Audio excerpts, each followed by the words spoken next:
আপনার টবের বেলি ফুল গাছগুলো অনেক বড় হয়ে গেছে, কিন্তু বেলি ফুল ফুটছে না। আপনারা কি খুবই চিন্তিত? কি করবেন বুঝতে পারছেন না? আজকের ভিডিওটি আপনাদের জন্য। আসসালামু আলাইকুম বন্ধুরা, কেমন আছেন? আজকে আপনাদের জানাবো কিভাবে বেলি গাছের যত্ন নিলে প্রচুর বেলি ফুল ধরে। আমার বেলি গাছটির বয়স 4 বছর। বেলি গাছ সাধারণত বহু বর্ষজীবী উদ্ভিদ। বেলি গাছ লাগানোর আগে পট নির্বাচন খুবই জরুরি।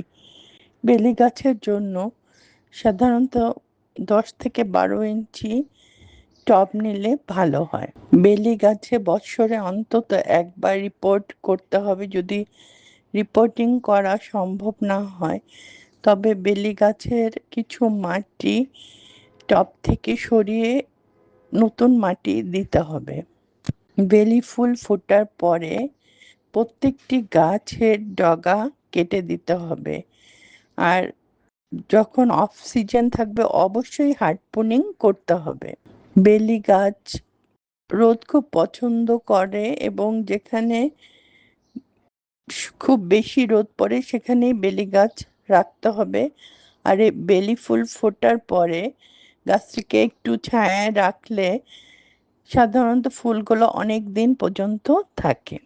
আমি বেলি গাছগুলোতে সাধারণত লিকুইড খাবারই দিই।